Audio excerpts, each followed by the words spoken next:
सुरुचि सुबास सरस अनुरागा। श्री राम जय जय राम।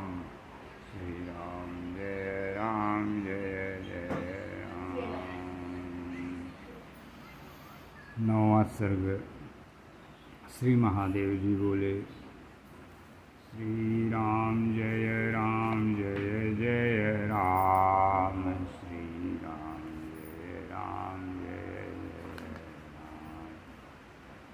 तब श्री रामचंद्र जी दूसरे वन में लक्ष्मण को साथ लेकर पुनः दुख से भरकर सीता जी की खोज में हो गए तत्पर। वहाँ विचित्राकार वाले एक राक्षस को अपने कुछ निकट देखे। वक्ष में ही सभी अंग मुख आँखें आदि धंसे थे, बड़ा विकट लगे। एक हाथ एक योजन तक फैला था। एक हाथ एक योजन तक फैला था। एक हाथ एक योजन तक फैले थे उस राक्षस के। वह कबंध था सभी प्राणियों के। वह दैत्यराज कबंध था, रत था सभी प्राणियों की हिंसा में। उसके दोनों हाथों के स्थान में अब चल रहे थे श्री राम लक्ष्मण वीरवर। तब देखे महाबलवान राक्षस को उसके बाहुओं से घिरकर श्री रामचंद्र जी बोले हंसते हुए, अरे लक्ष्मण देखो, विचित्र राक्षस है ये। सिर पैरों से रहित है और मुख है इसका सीने में। हाथ जहाँ तक जाता है, जो भी यह पाता है खाता है एक ही जगह बैठकर यहीं।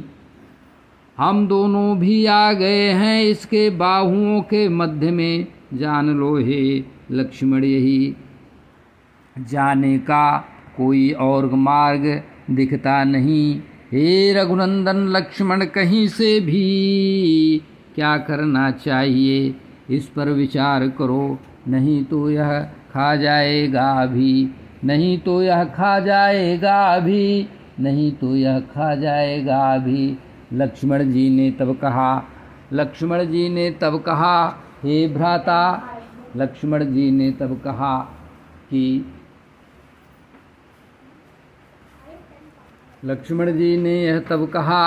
कि हे भ्राता, इसमें क्या विचार करना है? हे राघव जी, हे राघवर, हम दोनों लोग बड़ी कुशलता से इसके एक एक हाथ काट दें निश्चय कर। तब वैसा ही किए। श्री राम ने तलवार से दाहिना हाथ काट दिया। वैसे ही लक्ष्मण जी ने भी उसके बाएं हाथ को काटकर अलग किया। तब अति विस्मित होकर दैत्य ने कहा, कौन हो तुम दोनों सुरवर? दोनों इस लोक में कोई भी या स्वर्गलोक के देवता ही नहीं काट सकते हैं दोनों हाथ मेरे। तब अति विस्मित होकर दैत्य ने कहा, कौन हो तुम सुरवर? दोनों इस लोक में कोई भी या स्वर्गलोक के देवता ही नहीं काट सकते मेरे हाथ दोनों। तब श्री राम राजीव लोचन ने कहा हंसते हुए उससे, ये अयोध्या के अधिपति श्रीमान राजा दशरथ महान राजा थे। हम दोनों उनके पुत्र हैं। मैं राम हूँ और यह मेरा भाई लक्ष्मण बुद्धिमान है। मेरी भार्या जनकात्मजा है। त्रैलोक सुंदरी सीता उसका नाम है। हम दोनों भाई मृगया के लिए गए थे, तभी किसी राक्षस ने चुरा लिया सीता को। अब खोजते हुए उनको आए हैं इस घोर वन में। यहाँ आकर तुम्हारे बाहुओं से घिर गए। तब हमने अपने प्राणों की रक्षा के लिए काट दिए तुम्हारे दोनों हाथों को। और अब तुम बताओ कि कौन हो ऐसा विकट रूप लिए, कौन हो ऐसा विकट रूप लिए, कौन हो ऐसा विकट रूप लिए, कौन हो। कबंध बोला, कबंध बोला, धन्य हूँ मैं यदि श्री राम आप ही आ गए मेरे अंत के लिए। मैं पूर्व काल का गंधर्वराज हूँ, उस समय रूप यौवन का दर्प लिए विचरण किया करता था, अखिल लोक श्रेष्ठ नारियों का मन हरते हुए। हे रघुत्तम, तप के द्वारा ब्रह्मा जी, तप से ब्रह्मा जी के द्वारा अमरता का वर धरते हुए अष्टावक्र को देखकर, अष्टावक्र मुनि को देखकर एक बार कभी मैंने हंस दिया था। पहले क्रुद्ध होकर वे कहे मुझसे, अरे दुष्ट तुम राक्षस हो जाओ दुर्मति वाले, अरे दुष्ट तुम राक्षस हो जाओ दुर्मति वाले, तुम राक्षस हो जाओ, अरे दुष्ट तुम राक्षस हो जाओ दुर्मति वाले, तुम राक्षस हो जाओ दुर्मति वाले। पुनः अष्टावक्र जी कहे, वंदित होकर मुझसे उन दयावान ने श्राप का अंत कहे थे। तप से प्रकाशवान ने कि त्रेता युग में दशरथ पुत्र होकर नारायण स्वयं श्री राम जी, नारायण स्वयं श्री राम जी आएंगे, तुम्हारे बाहुओं को काट देंगे जो बड़ी रहेगी योजन भर की, बड़ी बड़ी योजन भर की, बड़ी बड़ी योजन भर की। तब पूर्व तुम हो कर रहोगे इस श्राप से मुक्त होकर। उसी श्राप से मैं राक्षस हो गया था, राक्षसी तन को धारण कर, उसी श्राप से मैं राक्षस हो गया था, राक्षसी तन को धारण कर, राक्षसी तन को धारण कर। एक बार मैंने कभी क्रोध करके देवराज इंद्र को दौड़ा लिया। हे राम, उन्होंने भी अपने वज्र से मेरे सिर पर प्रहार किया, तब मेरा सिर तथा दोनों पैर मेरे वक्ष में घुस गए, मेरे वक्ष में घुस गए। हे रघुनंदन जी, ब्रह्मा जी के दिए वर के प्रभाव से मरा नहीं मैं, इंद्र के वज्राघात से भी मुख के अभाव में कैसे जीवित रहेगा। यह सोचकर श्रीमान देववर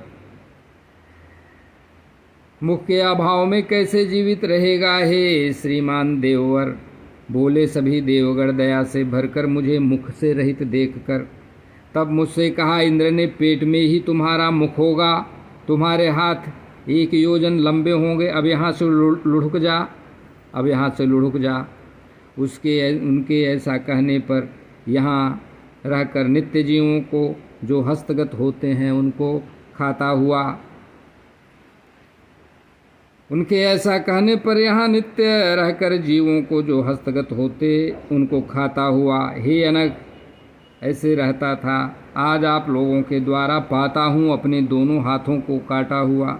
मुझको आप ईंधन युक्त एक गड्ढे में डाल दीजिए, मुझको आप ईंधन युक्त एक गड्ढे में डालकर आग लगा दीजिए। हे रघुकुलवर, आप मुझे अग्नि में जला दीजिए, हे रघुकुलवर, आप मुझे अग्नि में जला दीजिए।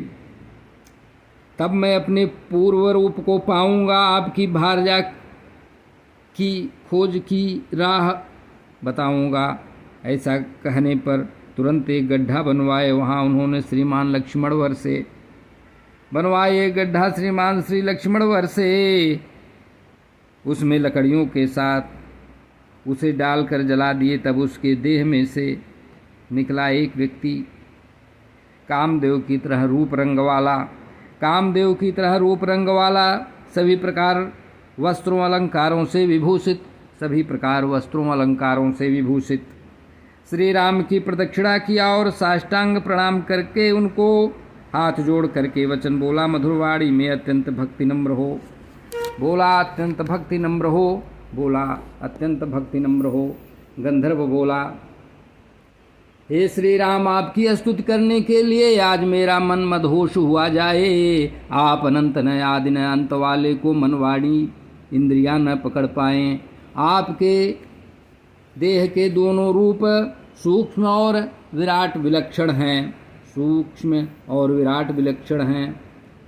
दृष्टिगत रूप उससे अलग है, जो भी दिखाई देता है, जो भी दिखाई देता है जड़ अनात्म लक्षण है, जो भी दिखाई देता है जड़ अनात्म लक्षण है। दृष्टिगत रूप उससे अलग है, जो भी दिखाई देता है जड़ानात्म लक्षण है, तब कैसे आपको जान सकता मन प्रभो? यह तो भी आपसे अलग अनात्म जड़ है, मन कैसे जान सकता है?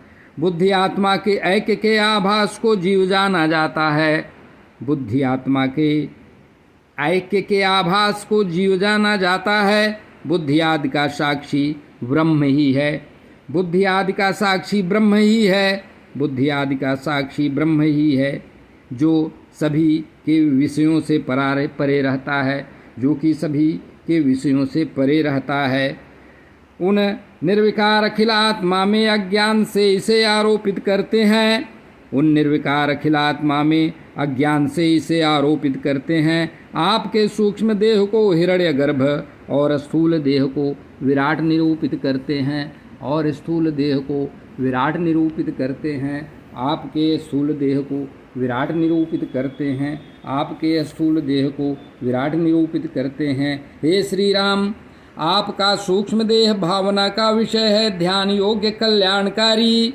भूत भविष्य वर्तमान और संपूर्ण जगत है, उसमें दृष्टिकारी। संपूर्ण जगत है, उसमें दृश्यकारी। आपके स्थूल देह से ब्रह्मांड ये वे सम्महत्त्वादि उससे घिरे रहकर धारणा के आश्रय सातों बढ़ते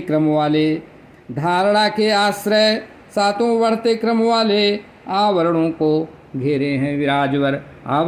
सातों आवरणों को घेरे हैं विराजवर। सातों आवरणों को घेरे हैं आप विराजवर।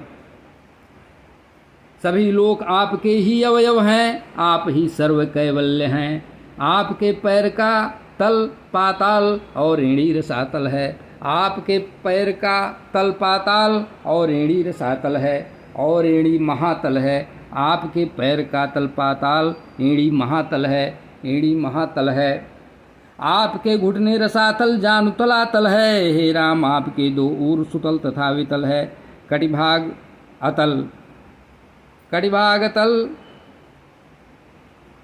अतल और पृथ्वी है। नाभि में नभ को गहते हैं, और उर स्वर्गलोक है। ग्रीवा को महरलोक कहते हैं। आपका मुख जनलोक है, और तपलोक ललाट देश पर। हे रघुश्रेष्ठ, आपका सिर सत्यलोक है। प्रभु सदा कृपालु हो मुझ पर। हे प्रभु सदा कृपालु हो मुझ पर। हे श्री राम, इंद्र आदि लोकपाल आपके हाथ और कान ये दिशाएं हैं। अश्विनी कुमार दोनों नासिकाएं और मुख आपका अग्नि है। ये शास्त्र ने बताए हैं। हे श्री रामचंद्र, आपकी आंखें सूर्य हैं। आपका मन चंद्र को कहते हैं। आपके भृगुटी काल है। बुद्धि में बृहस्पति जी रहते हैं। आपके अहंकार रुद्र हैं। और आपके वचन वेद हैं। हे अव्यय हरि, आपकी दाढ़ें यम हैं, और नक्षत्र मंडल आपकी दंतावली। आपकी हंसी मोहकरी माया है। आपका विनोद से देखना सृष्टि है। धर्म आपका वक्षस्थल है, और अधर्म उर के पीछे का भाग यानी कि पृष्ठी है। आपके पलकों का खुलना बंद होना दिन और रात्रि हैं विभो। सातों समुद्र आपकी कुक्षी, और आपकी नदियाँ ये नदियाँ हैं प्रभो। आपकी रोमावलियाँ वृक्ष औषधियाँ हैं, और आपके शुक्राणु हैं ये वर्षा फुहार। आपकी महिमा ज्ञान शक्तियाँ हैं। आपकी स्थूल देह है, इस प्रकार मनुहार। आपकी स्थूल देह है, इस प्रकार मनुहार। आपकी स्थूल देह है, इस प्रकार मनुहार। आपकी स्थूल देह है, इस प्रकार मनुहार। यदि आपके इस स्थूल रूप में मन को धरे व्यक्ति कोई, इसमें कोई संदेह नहीं है, इसमें कोई कुछ अन्यथा नहीं है। अनायास पाएगा मुक्ति वही, अनायास पाता है मुक्ति वही। अनायास पाएगा मुक्ति वही, अनायास पाए मुक्ति वही, अनायास पाए मुक्ति वही। अतः हे श्री राम का स्थूल रूप ऐसा ही मुझे अनुभव होता है। जिसका ध्यान करने पर प्रेम रस से भरकर रोम रोम पुलकित होता है। जबकि आपके इस स्थूल रूप का ध्यान धरने से तत्काल मुक्ति होती है। फिर भी मैं आपके इस श्री राम रूप का चिंतन करता हूँ, मुझे खुशी होती है। फिर भी मैं आपके इस श्री राम रूप मनुष्य रूप का चिंतन करता हूँ, मुझे खुशी होती है। धनुष बाण धरे श्याम जटावल कल भूषित अभिराम, धनुष बाण धरे श्याम जटावल कल भूषित अभिराम, श्री राम लक्ष्मण तरुण वै सीता को खोजते अविराम, सीता को खोजते अविराम, सीता को खोजते अविराम। आपका यही रूप सदैव मेरे मानस में रहे, हे श्रीमान श्री रघुनंदन जी। जो रूप हृदय में सदा से आज तक धारण किए हैं पार्वती सहित भगवान शंकर जी, जो रूप सदा से आज तक धारण किए हैं पार्वती सहित भगवान शंकर जी, वे आपका यही रूप मन में धारण कर ध्यानमग्न होकर रहते हैं, हे श्री राम जी। मरने वालों को वहाँ काशी में तारक ब्रह्मवाचक मंत्र का उपदेश देते हैं आज भी। वहाँ काशी में तारक ब्रह्मवाचक मंत्र का उपदेश देते हैं आज भी, राम राम राम राम का उपदेश देते हुए सदा संतुष्ट मन से रहते हैं। अतः हे जानकी नाथ, सुनिश्चित रूप से आप परमात्मा हैं वो कहते हैं, आप परमात्मा हैं वो कहते हैं, आप परमात्मा हैं वो कहते हैं। सभी लोग आपकी माया से भ्रमित होकर आपको नहीं जानते तत्व से, नमस्ते श्री राम भद्र जानने योग्य श्री रामचंद्र परमात्मा, नमस्ते नमस्ते नमस्ते नमस्ते नमस्ते नमस्ते नमस्ते नमस्ते नमस्ते नमस्ते। हे अयोध्याधिपति आपको नमन है, हे अयोध्याधिपति आपको नमन है। सौमित्र सेवित सदा सोहित मेरी रक्षा करें हे जगन्नाथ। न हूँ मैं आपकी माया से विमोहित, श्री रामचंद्र जी बोले संतुष्ट हुआ मैं हे गंधर्व भक्ति युक्त तुम्हारी स्तुति से, हे निष्पाप जाइए मेरे परम स्थान को, योगियों के जाने योग्य सनातन लोक में आप। श्री राम जय जय राम, जाइए मेरे सनातन लोक में आप, जाइए मेरे सनातन लोक में आप। जपते हैं इसे अनन्य बुद्धि से जो भक्त युक्त होकर तुम्हारे कहे गए इस आगमोक्त स्तोत्र को, वे अज्ञान से छूटकर संसार को छोड़कर मुझ में मिल जाते हैं नित्य अनुभव अनुमेय होकर।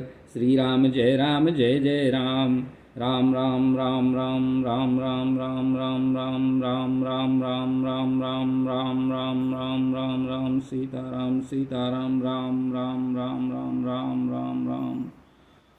राम राम राम राम राम राम राम राम राम राम राम राम वंदौ गुरुपद पदुम परागा, सुरुचि सुवास सरस अनुरागा। श्री गुरुपद नख मणिगण ज्योति, सुमिरत दिव्य दृष्टि होती। श्री राम जय जय राम, श्री राम जय